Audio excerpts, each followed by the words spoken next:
नमस्कार, मेरा नाम आलोक है। आप लाइव स्टीज देख रहे हैं। हमारे विशेष कार्यक्रम सुबह की चाय में आपका बहुत स्वागत है। आज रविवार का दिन है, छुट्टी का दिन है और शारदीय नवरात्र चल रहे हैं। आज षष्ठी है। माता कात्यायनी के स्वरूप की पूजा की जाएगी।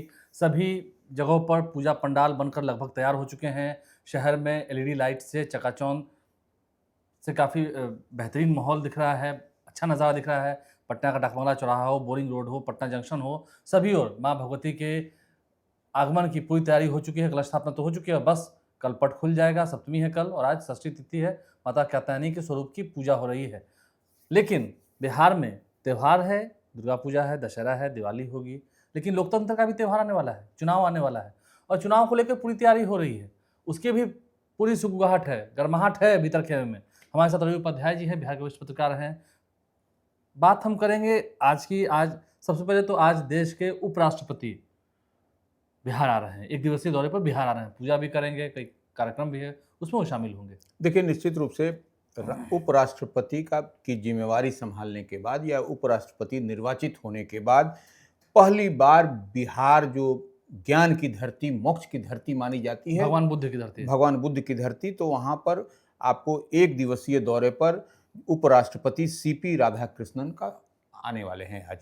आज आएंगे, आगमन होगा उनका और उसके बाद से वह पटना में ही, जो राजधानी पटना में है, उसमें अंतर्राष्ट्रीय साहित्य सम्मेलन, वहाँ उसका उद्घाटन करेंगे और उसके बाद यहाँ पर उद्घाटन करने के बाद अपने संबोधन करेंगे। उसके बाद फिर उनका जो दूसरा कार्यक्रम होगा मुजफ्फरपुर में, जैसा नवरात्रा का चल रहा है पूजा पाठ, तो चामुंडा देवी का जो प्राचीन मंदिर है उसमें जाएंगे, जो कटरा में है, वहाँ पर पूजा पाठ अर्चना करके फिर वहाँ से वो दिल्ली के लिए प्रस्थान करेंगे। मतलब आज एक दिवसीय दौरे पर रहेंगे। प्रशासनिक व्यवस्था भी रहेगी और कई जिलों में थोड़ा रूट में थोड़ा डाइवर्जन भी रहेगा। बिल्कुल। देखिए, वो उपराष्ट्रपति का जब या राष्ट्रपति का या प्रधानमंत्री का जो प्रोटोकॉल होता है, उसके तहत, येलो बुक प्रैक्टिस की तहत जो व्यवस्था बनाई गई है, उस व्यवस्था के तहत सब कुछ आपको रूट चेंज होगा, सब कुछ होता हुआ दिखाई पड़ेगा। नंबर एक। नंबर दो बात, और एक सबसे इंपॉर्टेंट बात लाइव सिटीज के व्यूअर्स को हम बताना चाहते हैं कि चुनाव आयोग की टीम आ रही है। ये सबसे बड़ी बात है और ये चुनाव आयोग की टीम बिहार में आकर के अपना जो रिव्यू करेगी, समीक्षा करेगी, क्या तैयारी है विधानसभा चुनाव को लेकर। और ये भी कहा गया है कि 6 अक्टूबर तक जितने तबादले किए जाने हैं या करने हैं वो कर लेने हैं। यानी कि 6 अक्टूबर के बाद ही चुनाव की तारीखों का ऐलान होना है। निश्चित रूप से 7 अक्टूबर, 8 अक्टूबर, जब हो जाए, 9 अक्टूबर जब हो जाए, तो ये 6 अक्टूबर के बाद ही आचार संहिता लगना है। निश्चित रूप से। तो वह आकलन करने के बाद, ये समझने के बाद चुनाव आयोग की टीम बिहार दौरे पर आएगी। उसके बाद समझने के बाद वो दिल्ली में जाकर के तमाम जो अटकलें हैं, हम लोग जो देख पा रहे हैं, समझ पा रहे हैं कि नवरात्रा के बाद, जो हम लोग बराबर लाइव सिटीज इस बात को कह रहा है कि नवरात्र की पूजा जो खत्म होगा, उसके बाद चुनाव आयोग की ओर से डुगडुगी बन जाएगी। उम्मीद है 2 फेज में ही चुनाव हो जाए, जैसे चर्चा है। एक फेज में तो नहीं हो पाएगा, लेकिन 2 फेज में चुनाव जरूर हो जाए, क्योंकि पिछली बार 2020 में 3 फेज में चुनाव हुए थे। अब देखना होगा क्या होता है, क्योंकि 24 नवंबर से पहले सरकार का गठन भी होना है। अब हम बात करेंगे पॉलिटिकल। अमित शाह बिहार आए थे, मीटिंग हुई, बीजेपी ऑफिस में भी मीटिंग हुई, ठीक है, और अररिया गए, तमाम जिलों में गए, दौरा किया। उन्होंने साफ साफ कह दिया है इस बार 4 दिवाली मनाएंगे। नरेंद्र मोदी ने पैसा दिया, नीतीश कुमार ने अच्छा काम किया, ये सब को लेकर मंदिर बन गया, इससे लेकर मतलब मंदिर का काम शुरू हो गया, इसकी दिवाली, और फिर जीत की दिवाली भी मनानी है। एक दिवाली तो होगी ही, 4 दिवाली मनानी है। देखिए, निश्चित रूप से अमित शाह आए थे और अमित शाह आपने देखा भी कि प्रदेश मुख्यालय जो भारतीय जनता पार्टी का है, वहां पर सिटिंग उन्होंने किया। तो अब उसके पहले वह बेतिया भी गए थे, चंपारण की धरती पर गए थे। चंपारण की धरती पर अमित शाह भी थे और कुछ दूरी पर ही देखिए प्रियंका गांधी वाड्रा भी थी वहां पर, चंपारण की धरती पर। दोनों बीते दिन हुआ। उसके बाद से फिर वो आपको सीमांचल का इलाका, जो फारबिसगंज का इलाका कहा जाता है, वहां पर जाकर के वो हुंकार भरे, वहां पर भी गए वो। तो ये आप इस बात को समझ लीजिए। फिर सरायरंजन भी गए, तमाम तरह की बात हुई। और एक बात मान के चलिए, अब जो भारतीय जनता पार्टी का नारा था या एनडीए का नारा था कि 2025 225, एनडीए 225, हाँ एनडीए 225, फिर से नीतीश। तो अब देखिए, उसमें कुछ न कुछ अमित शाह, जो चुनावी रणनीति के माहिर खिलाड़ी माने जाते हैं, उन्होंने ही कहा है कि हमको 160 प्लस चाहिए, 160 प्लस। तो ये समझने वाली बात है कि 160 प्लस लाएंगे। और जो 243 बात कही जा रही थी, तो अब यह घटता हुआ दिखाई पड़ रहा है। यानी कि वो भी मान रहे हैं कि टक्कर है बिहार में। बिल्कुल, महागठबंधन से टक्कर है। निश्चित रूप से यह टक्कर दिखाई पड़ रहा है। यादव, राहुल गांधी ने बहुत यात्राएं की हैं। बिल्कुल। तो ये एक बड़ी बात है। इसी को हम लोग समझ रहे हैं कि अमित शाह का all of a sudden Bihar के दौरे पर जो एनडीए का नारा था कि 243 अब उससे घट के 160 प्लस कैसे हो गया, क्या कारण बना। तो इसको आप जो डिकोड करिएगा, जितनी बात समझिएगा, बिटवीन द लाइन समझिएगा, यह आपको स्पष्टता के साथ, पूरी क्लियरिटी के साथ समझ में आएगा कि क्या कारण उन्होंने बना। टास्क भी दिया है कि नीतीश कुमार और नरेंद्र मोदी के काम को, उनके विजन को घर घर तक पहुंचाएं जो उनके कार्यकर्ता है, ताकि वोटों में कहीं कोई इफ बट ना हो, इधर उधर छिटके ना वोट। देखिए, डबल इंजन की सरकार है, इसलिए एक क्रेडिट तो केंद्र की सरकार नरेंद्र मोदी गवर्नमेंट को, दूसरा क्रेडिट नीतीश कुमार को जाता है। जो भी योजनाएं, जो भी कार्यान्वित हो रही हैं, जो भी इंप्लीमेंट हो रहा है, तो निश्चित रूप से डबल इंजन की सरकार की ओर से यह सब तोहफा दिया जा रहा है बिहार में। तो यह एक बड़ी उपलब्धि है। महिलाओं को 10,000 भी दिया गया। बिल्कुल। तो ये आपने 10,000 रुपए की बात है, वो तो कितना बड़ा ग्रैंड सेलिब्रेशन हुआ पूरे बिहार में। तो ये आधी आबादी जो चुप्पा वोटर जो कहा जाता है नीतीश कुमार का, वो कोर वोटर माना जाता है।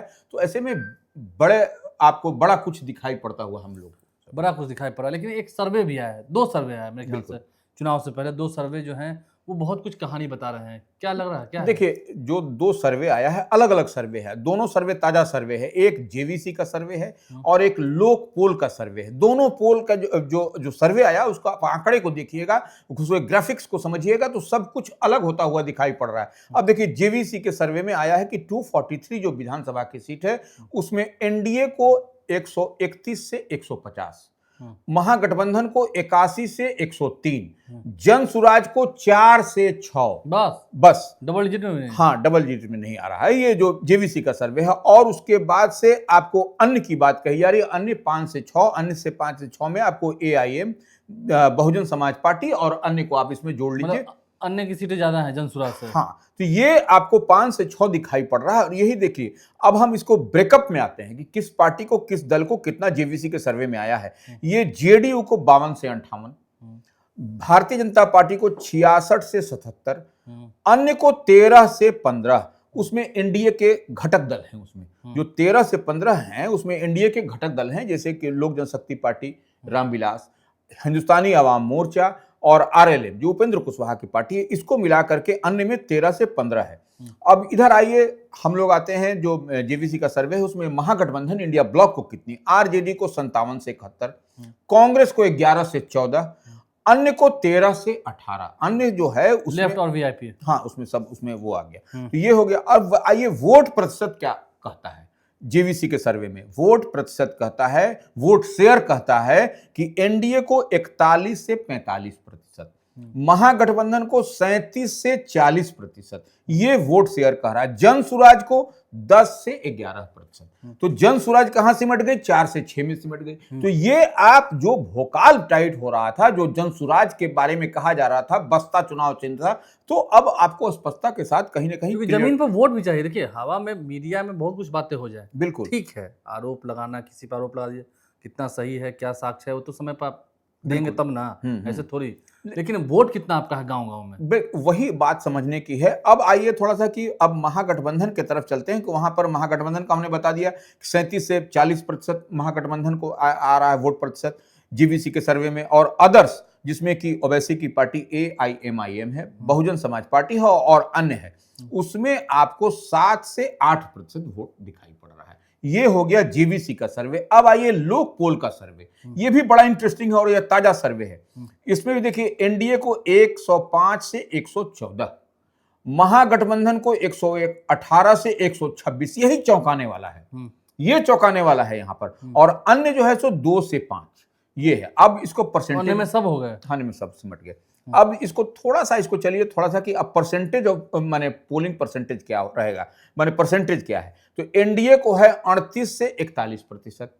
अब देखिए, महागठबंधन को है 39 से 40%। देखिए यहां पर आपको समझ में आ रहा है। अदर जो है उनको आ रहा है 12 से 16%।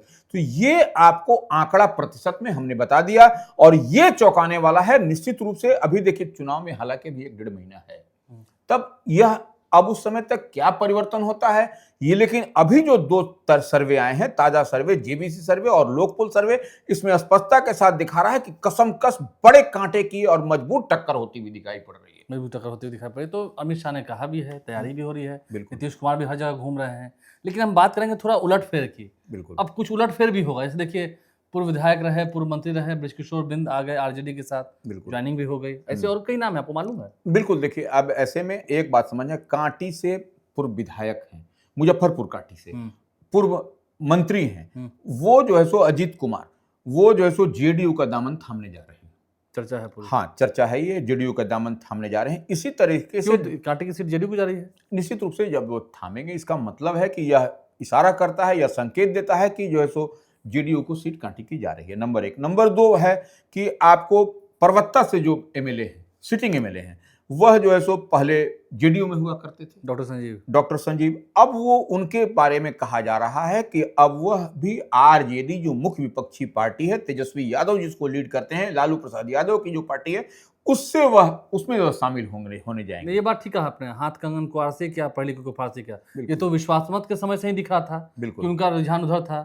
कितना दिन ढो लिए, ठीक है, पार्टी ने भी ढो लिया उनको, उन्होंने भी अपने हिसाब से, अगर उनके हिसाब से कहें जो उन्होंने बात की हो, लेकिन उनको भी दिख रहा है कि थोड़ा मामला डमाडोल है, निश्चित इधर से होना नहीं है। देखिए, अब जब उधर चल जाने में ही समझदारी है। हाँ बिल्कुल। अब देखिए, पॉलिटिकल आदमी, कोई भी आदमी आता है तो वह कोई झाल तो बजाता नहीं है, वह भी डिकोड करता है। हाँ, चुनाव लड़ना है, वह भी डिकोड करता है। तो बोगो सिंह चले गए ना आरजेडी में। निश्चित रूप से तो यह चुनाव का मौसम है। अभी देखिएगा, कई अदला बदली इधर उधर आपको होता हुआ दिखाई पड़ेगा, जो कि लगातार हम लोग देख भी रहे हैं कि इधर से उधर हो रहा है, और ये होगा ही, बिल्कुल तो होगा ही होना। खैर, चुनाव की घोषणा होनी है अक्टूबर में, 6 अक्टूबर के बाद होनी है घोषणा, जिसका आकलन लगाया जा रहा है। 30 सितंबर को फाइनल वोटर लिस्ट जारी कर दिया जाएगा। बिल्कुल, इस बात की भी जानकारी है। आप लाइव साहब बने हैं, देखना है चुनाव में किसका पलड़ा भारी होता है। लेकिन जनसुराज की नैया डोलती हुई दिख रही है। कितना वोट बढ़ेगा, कितने लोग जुड़ेंगे, या सिर्फ बातें हवा में ही रह जाएंगी? क्योंकि जो 2 सर्वे आए हैं वो बता रहे हैं, मैं नहीं बोल रहा हूँ, वो सर्वे बता रहे हैं। आप लाइव साहब बन रहे हैं, हमारे चैनल को सब्सक्राइब कर लें, साथ साथ फेसबुक पेज भी लाइक करें। धन्यवाद।